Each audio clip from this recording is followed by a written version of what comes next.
Memorias del Dr. Edmund Harlow, astrónomo senior de la NASA, División de Anomalías Cósmicas. El universo no es un lugar vacío esperando ser explorado. Es un bosque oscuro, y algo en él lleva mucho tiempo cazando. Capítulo 1. El mensaje que nadie debía leer. Me llamo Edmund Harlow.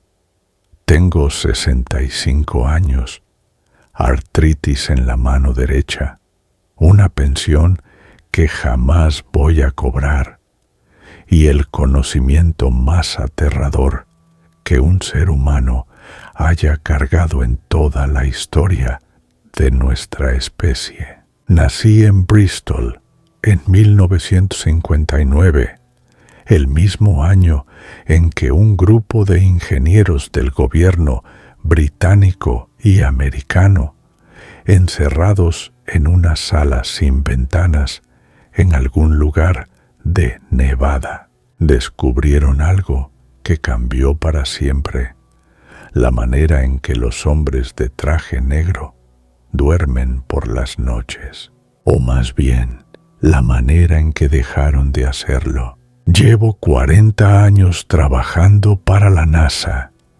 Entré como analista de radiofrecuencias a los 25, con un doctorado en astrofísica de Cambridge y la arrogancia propia de quien cree que el universo es un problema matemático esperando solución. Era brillante, me lo decían constantemente, y yo era lo suficientemente joven como para creerlo. Hoy, sentado frente a este ordenador portátil en una habitación de hotel en Lisboa, con la puerta atrancada con la silla y los documentos esparcidos sobre la cama, ya no creo que seré brillante en el único sentido que importa: seguir vivo mañana. Pero necesito escribir esto. Necesito que alguien lo lea. Todo comenzó en 2019, cuando me asignaron al proyecto Silencio, un programa de investigación clasificado al más alto nivel que llevaba décadas durmiendo en los archivos físicos del edificio 30 del Centro Espacial Johnson. Me lo entregaron en una caja de cartón marrón, sin etiquetas, con un sobre encima que simplemente decía: para quien tenga el estómago suficiente. El director de operaciones me miró a los ojos cuando me lo entregó y no dijo absolutamente nada. Eso, después de décadas trabajando con hombres que tienen respuesta para todo, me heló la sangre. La caja contenía transcripciones, cientos de páginas mecanografiadas, muchas con tachaduras en tinta negra, fechadas entre 1952 y 1961, todas catalogadas bajo el mismo código interno: Silencio Omega. La historia oficial, la que jamás fue oficial porque jamás fue contada, comenzó en el verano de 1953. Una antena parabólica experimental instalada en las afueras de Flagstaff, Arizona, captó una señal de radiofrecuencia de características inusuales. En esa época, el programa SETI ni siquiera existía como tal, pero había hombres escuchando el cielo, hombres que creían, en silencio y con discreción gubernamental, que tal vez no estábamos solos. La señal duró aproximadamente 19 minutos. Era repetitiva, modular y claramente artificial. No venía de ningún lugar de nuestro sistema solar, tampoco de nuestra galaxia. Los análisis de triangulación que realizaron a lo largo de los años siguientes, con tecnología primitiva y un margen de error enorme, situaban el origen de la señal en algún punto entre la galaxia de Andrómeda y el grupo local, a una distancia imposible de precisar, pero estimada en varios millones de años luz. Esto significaba algo que tardé 3 días completos en digerir cuando lo leí. La señal había sido enviada hace millones de años. Lo que quiera que la hubiese transmitido, lo había hecho mucho antes de que el Homo sapiens caminase sobre la tierra. Y sin embargo, estaba aquí. Había llegado hasta nosotros. Tardaron casi 8 años en descifrarla. No fue un logro humano ordinario. Fue el resultado de la colaboración secreta entre lingüistas, matemáticos, físicos y criptógrafos de 5 países distintos, todos bajo juramento de silencio, muchos de los cuales, según consta en los archivos, murieron sin haber podido hablar de ello con nadie, ni siquiera con sus propias familias. El idioma no tenía ninguna correspondencia con nada conocido, ni con lenguas humanas, ni con los sistemas matemáticos universales que siempre habíamos supuesto que serían el punto de contacto entre civilizaciones. Era algo completamente distinto, basado en estructuras de frecuencia superpuestas que representaban conceptos, no palabras.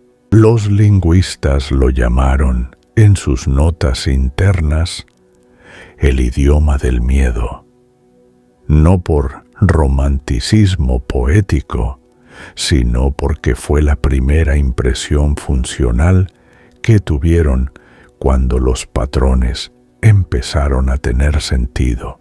La estructura emocional dominante del mensaje era el terror. La traducción final, reducida a su esencia semántica más comprensible para la mente humana, era devastadoramente simple. Huyan, huyan ahora, no envíen señales, no respondan. Hay algo aquí, algo que come, algo que ya nos encontró. Huyan mientras puedan. El bosque no está vacío. El bosque nunca estuvo vacío. Cometimos el error de hacer ruido. Huyan, eso era todo. 19 minutos de transmisión intergaláctica reducidos a esas palabras.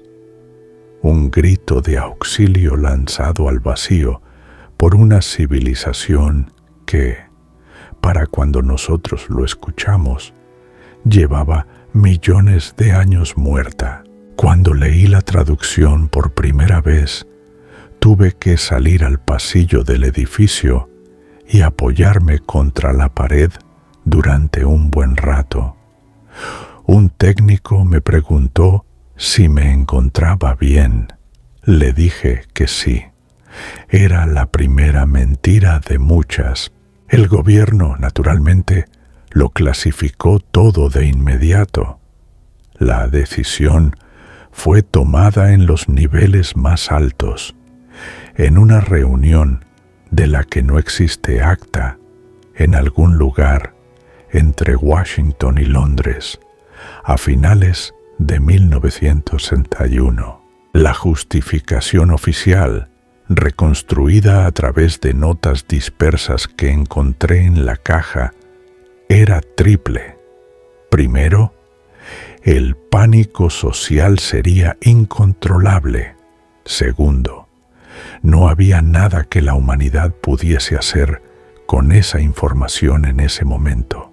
Tercero, y este es el que me parece más revelador de la mentalidad de aquellos hombres, conocer la amenaza no garantiza la supervivencia, pero sí garantiza el colapso del orden establecido.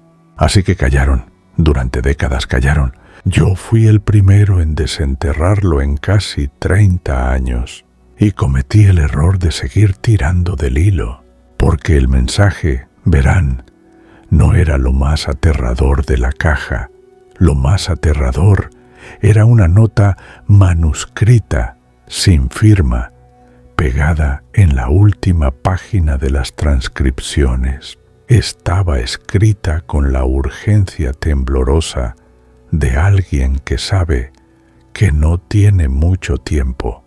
Decía: ya no es solo una señal, ya es una dirección.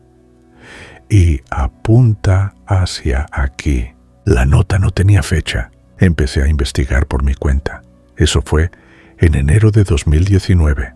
Para julio de ese mismo año, había cruzado suficientes datos de radiotelescopios, registros sísmicos espaciales y anomalías gravitacionales documentadas por el Observatorio de Ondas Gravitacionales LIGO, como para construir una imagen que ningún modelo cosmológico conocido podía explicar.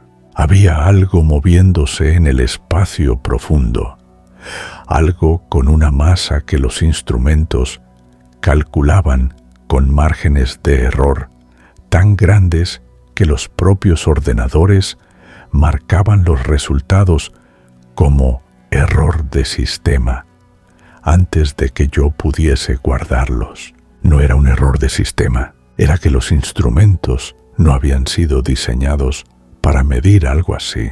Fue entonces cuando recordé la teoría del bosque oscuro.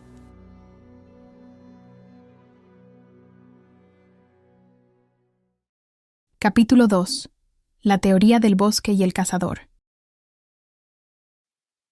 Permítanme explicar esto con la claridad que merece, porque es el eje sobre el que gira todo lo que vino después. La teoría del bosque oscuro es una respuesta a la paradoja de Fermi, esa pregunta incómoda que los astrofísicos llevan décadas evitando mirar directamente a los ojos. Si el universo tiene miles de millones de años de antigüedad y contiene miles de millones de galaxias, con miles de millones de planetas potencialmente habitables, ¿por qué no hemos encontrado ninguna señal de vida inteligente? ¿Dónde está todo el mundo? El físico y escritor chino Liu Cixin formuló la respuesta más inquietante que he leído en 40 años de carrera científica. Imaginen el universo como un bosque oscuro y vasto. En ese bosque hay cazadores. Cada civilización inteligente es un cazador armado, moviéndose entre los árboles en silencio absoluto. La razón del silencio no es la ausencia de vida, es el miedo. En ese bosque, hacer ruido equivale a morir, porque si existe otra civilización y te escucha, tiene dos opciones: o eres una amenaza potencial o eres una presa. En ninguno de los dos casos tiene incentivo para dejarte vivir. La única estrategia racional en el bosque oscuro es el silencio, el movimiento cuidadoso y, si es necesario, el ataque preventivo. La conclusión de esta teoría es que el universo no está vacío. Está lleno de vida que aprendió hace mucho tiempo a no hacer ruido, y que nosotros, con nuestras señales de radio, nuestros programas SETI, nuestras transmisiones televisivas expandiéndose en todas direcciones a la velocidad de la luz desde hace un siglo, somos exactamente ese cazador que camina entre los árboles cantando a voz en grito. Somos el ser más ruidoso del bosque, y el bosque lleva tiempo escuchándonos. Cuando leí el mensaje de 1953, cuando vi esas palabras, el bosque no está vacío, cometimos el error de hacer ruido. Entendí que la teoría del bosque oscuro no era una teoría, era una advertencia que alguien ya había aprendido de la peor manera posible. Una civilización que había llegado donde nosotros llegaríamos, que había cometido el error que nosotros estamos cometiendo, que había gritado su presencia al cosmos y había atraído algo, y ese algo las había silenciado para siempre. Pero aquí está la parte que Liu Cixin no contempló en su modelo.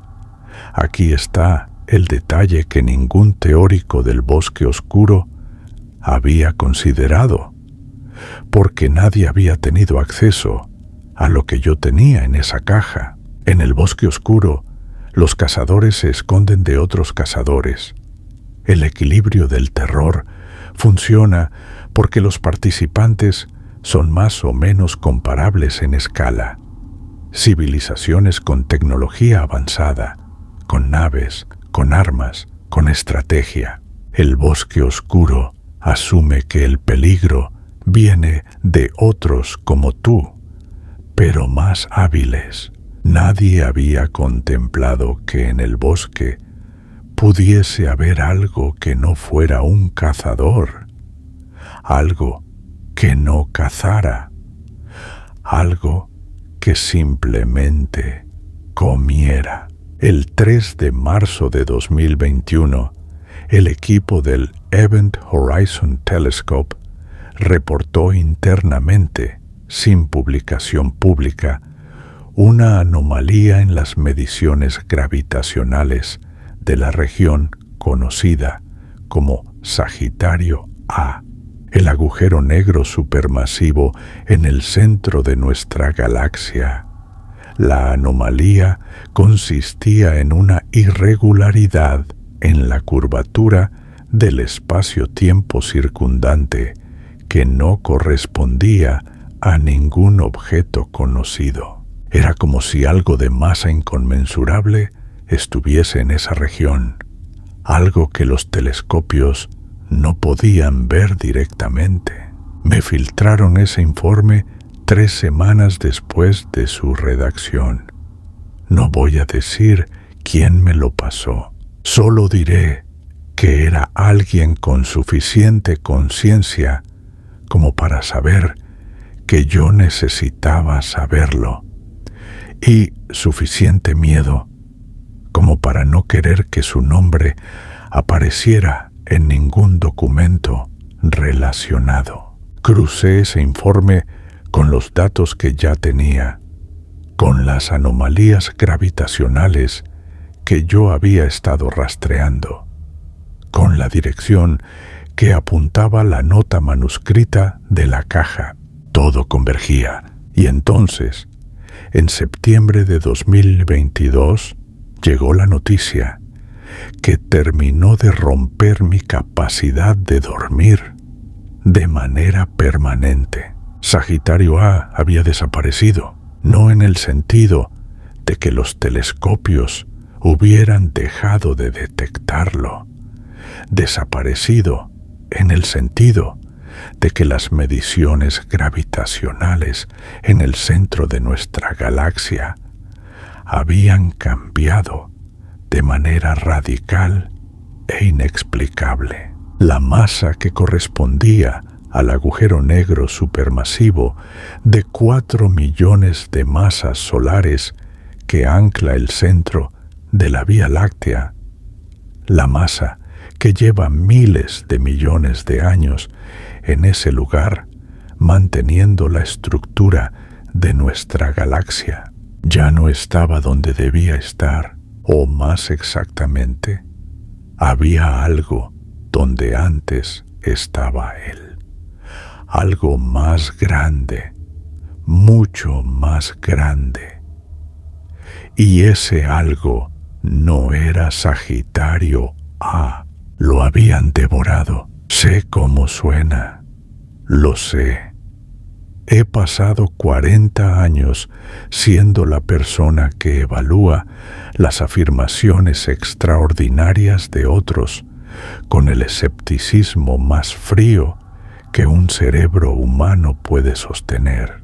He rechazado papers, he desestimado teorías, he pedido datos y más datos antes de aceptar cualquier conclusión. Pero cuando los datos dicen lo que dicen, cuando el patrón es claro y verificable y consistente y apunta siempre en la misma dirección, el escepticismo deja de ser una virtud y se convierte en cobardía. Algo había devorado el agujero negro supermasivo del centro de nuestra galaxia y se estaba moviendo. Convoqué una reunión de emergencia con los directores de las divisiones de astrofísica y operaciones especiales en noviembre de 2022. Presenté los datos, presenté las correlaciones, presenté la traducción del mensaje de 1953. Presenté la nota manuscrita y les presenté mi conclusión. Existía una entidad de masa y dimensiones incomprensibles desplazándose por nuestra galaxia, consumiendo materia a una escala que no teníamos marco teórico para describir, y se estaba acercando. Hubo silencio durante varios minutos. Luego el debate comenzó. La discusión que siguió fue la más surrealista que he presenciado en mi vida, y he estado en salas donde se tomaban decisiones sobre el futuro de la exploración espacial humana. El debate central era uno solo. ¿Se lo decimos a la gente? Los argumentos en contra eran predecibles. El pánico, el colapso de los mercados, la desintegración del orden social, la inutilidad de la información, dado que no existía ningún plan de acción viable. Un general americano, cuyo nombre me reservo, dijo algo que se quedó grabado en mi memoria con la precisión de un bisturí. Decirle a la humanidad que existe algo así es como decirle a un ratón que hay un gato en la habitación. Solo sirve para que el ratón muera aterrorizado, en lugar de morir sin saberlo. Yo respondí que el ratón merece saber que hay un gato. Me miraron como si hubiese dicho algo en un idioma extranjero. La decisión final fue mantener la clasificación, seguir monitoreando, buscar opciones y sobre todo, no hablar. Salí de esa reunión sabiendo que había cometido un error al convocarla. Había puesto mis cartas sobre la mesa demasiado pronto. Y ahora ellos sabían exactamente cuánto sabía yo. Eso fue en noviembre de 2022. En enero de 2023 me informaron que el proyecto Silencio había sido reclasificado y que mi acceso a los archivos relacionados había sido temporalmente suspendido por motivos de seguridad operacional, lo cual, en el idioma de los hombres de traje negro, significa: ya sabes demasiado y estamos decidiendo qué hacer contigo. Empecé a copiar los documentos esa misma noche.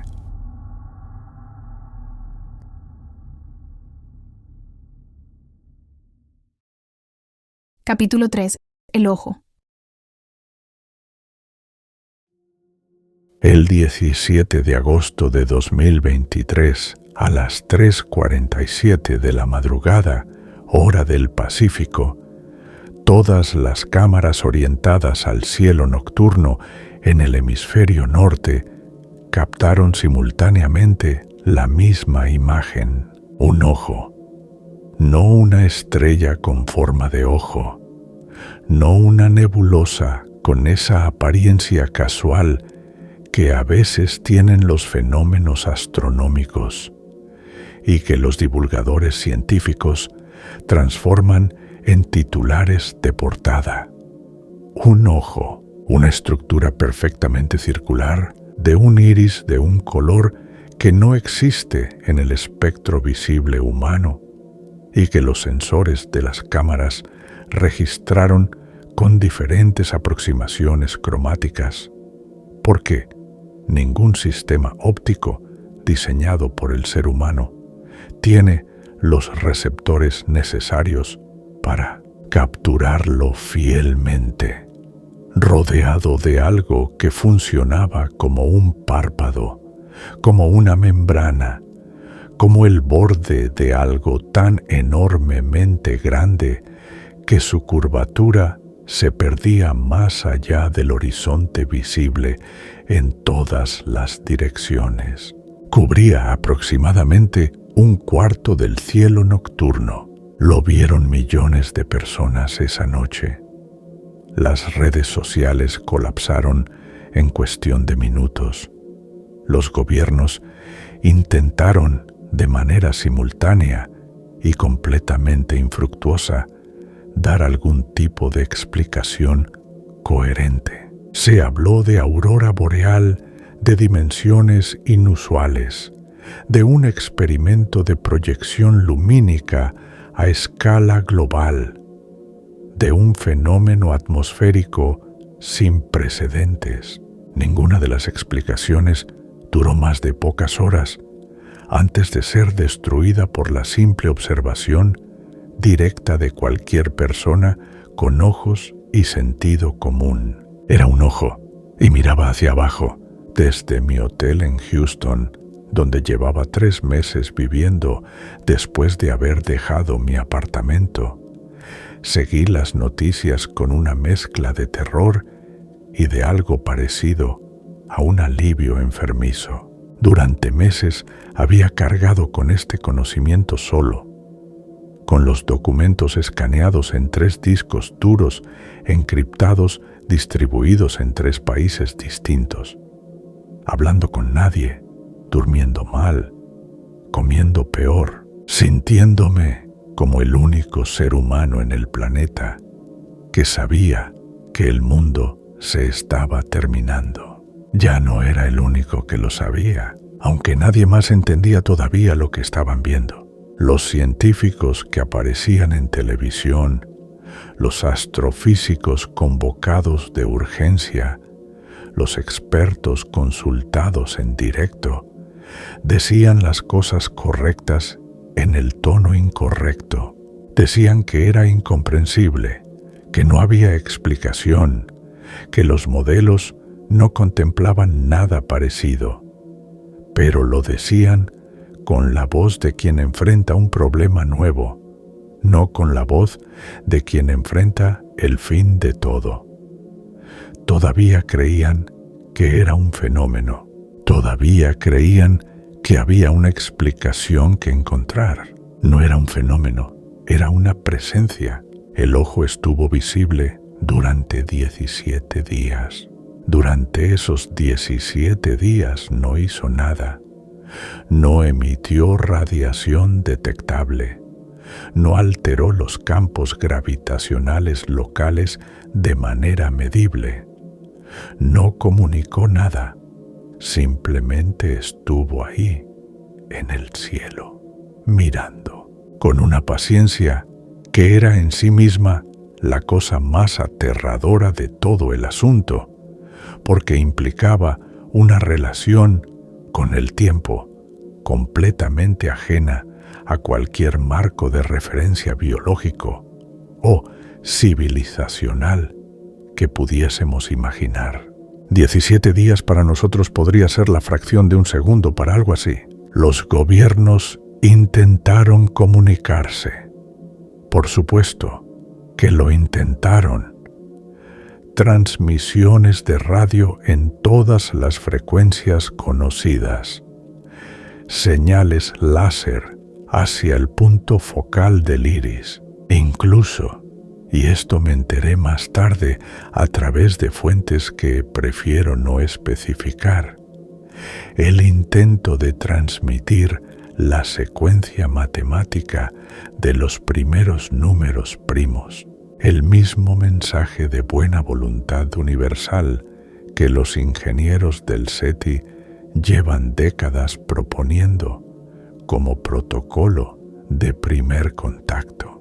No hubo respuesta porque, como yo ya sabía entonces, y como fui capaz de articular en un documento que hice circular por correos encriptados a una lista de 12 científicos de 6 países distintos, lo que estaban viendo no era la entidad, era la aproximación más cercana que nuestro sistema nervioso podía procesar de la entidad, como cuando intentas mirar directamente al sol y lo que ves no es el sol, sino la respuesta de tu retina al sol.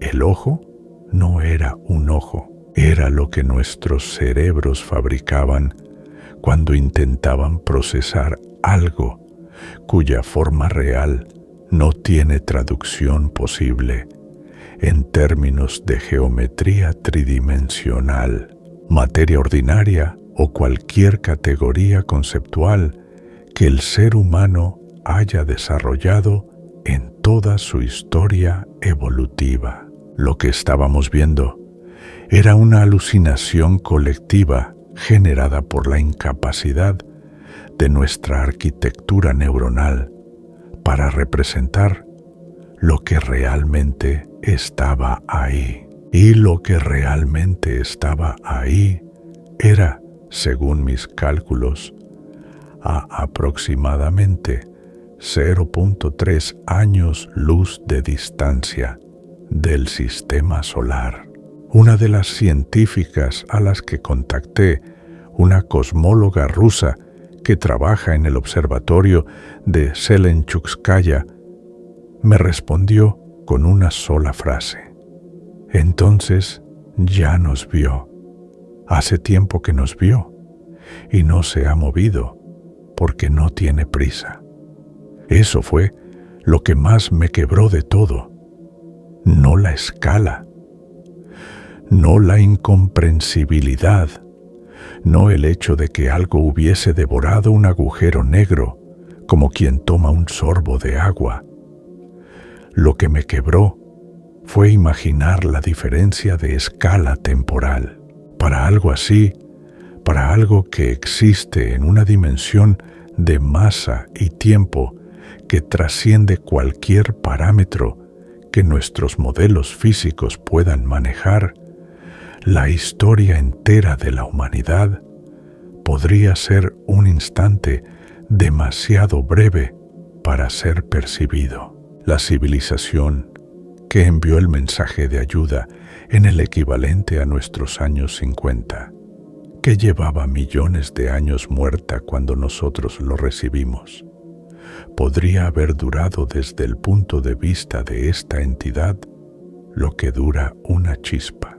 No tenía prisa, porque el tiempo, para ella, funcionaba de una manera que nosotros no podemos comprender. El ojo desapareció el 3 de septiembre de 2023. Los gobiernos respiraron.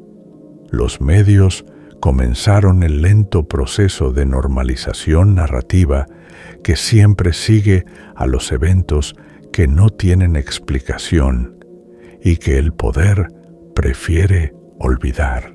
Los expertos comenzaron a hablar de fenómenos ópticos estratosféricos, de interferencias electromagnéticas de escalas sin precedentes, de la necesidad de nuevos marcos teóricos. El ciclo de noticias se movió hacia otros asuntos.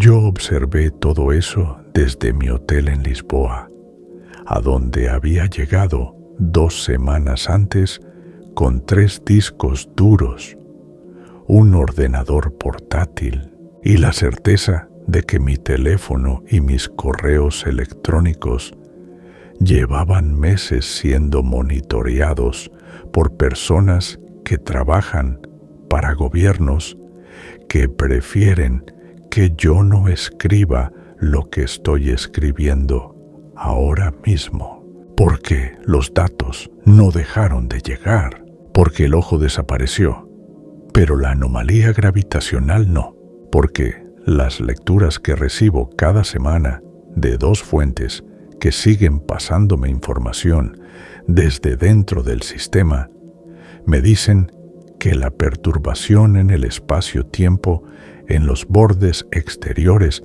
de nuestro sistema solar ha aumentado un 340% desde septiembre, porque la órbita de Neptuno ha variado en un margen que la NASA ha catalogado internamente como error instrumental, pero que mis propios cálculos confirman como real, porque algo está muy cerca. Y el debate que se tuvo en aquella sala en noviembre de 2022, el debate sobre si decirle a la gente, sigue sin resolverse. Sigo sin saber si la decisión final fue callarlo para siempre, o si hay un plan, un protocolo, un grupo de personas en algún búnker diseñado por el Departamento de Defensa americano, que lleva años preparando una respuesta que, con todo el respeto que me merece el ingenio humano, sería tan efectiva como tirarle una piedra al océano para detener una marea. Pero aquí estoy yo, con mis 65 años, mi artritis, mi habitación de hotel con la silla contra la puerta, escribiendo esto porque alguien tiene que hacerlo, porque la teoría del bosque oscuro era cierta, y en ese bosque hay algo que no es un cazador, sino algo anterior a la caza, algo que precede al concepto mismo de depredación, tal como lo entendemos. Algo que consume no por estrategia ni por necesidad competitiva, sino simplemente porque consume, porque esa es su naturaleza a una escala que hace que la palabra naturaleza suene ridícula en este contexto. Esa civilización que gritó en el vacío hace millones de años tenía razón.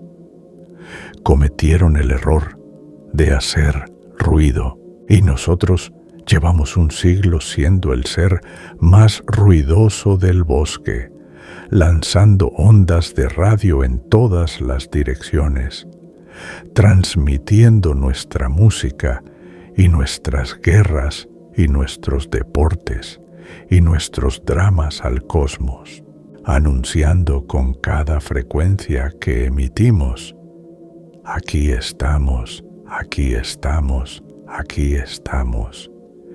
Y algo en el bosque oscuro nos escuchó y se acercó y nos miró. La última actualización que recibí llegó hace 4 horas en un archivo encriptado cuya clave me fue enviada a través de un método que no voy a describir. Los datos son de esta semana. Las anomalías gravitacionales en el límite del sistema solar se han intensificado de manera exponencial. La sonda Voyager 1, que lleva décadas navegando hacia el espacio interestelar y sigue transmitiendo, dejó de enviar señales hace 72 horas.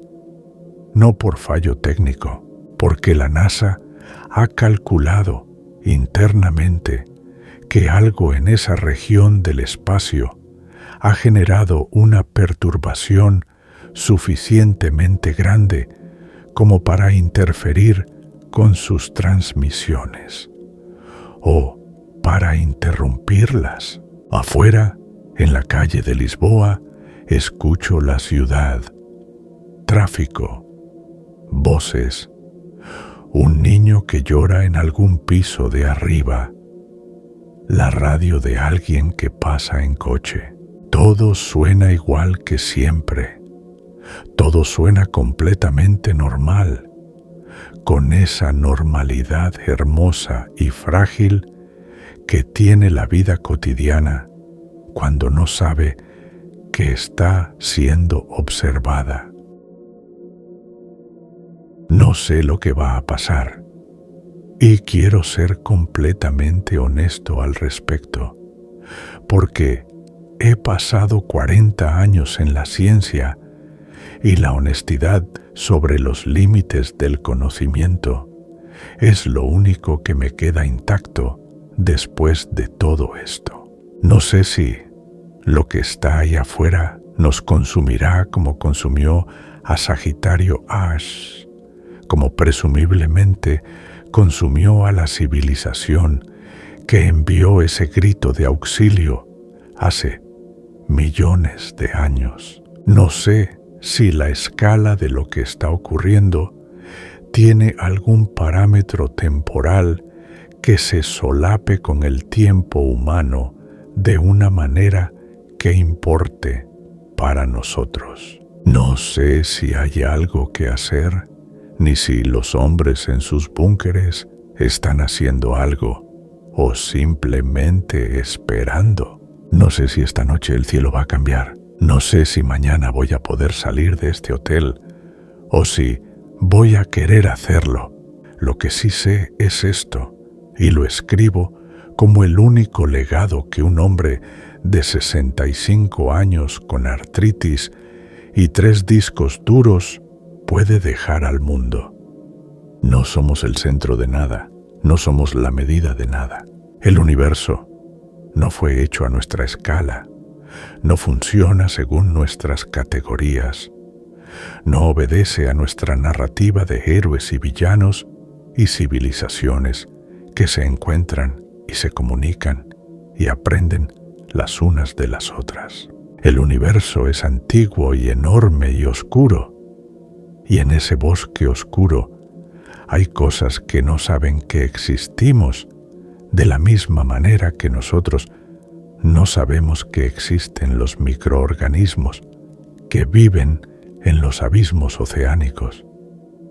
Somos una nota al margen, somos el ruido de fondo, y a veces, en ese bosque enorme y oscuro, el ruido de fondo atrae algo. Acabo de apagar la luz. Por la ventana entra la luz de la ciudad. Lisboa de noche es muy hermosa. Espero que siga siendo hermosa mañana, aunque no estoy seguro de que vaya a poder comprobarlo, aunque no estoy seguro de que mañana importe lo que importe hoy.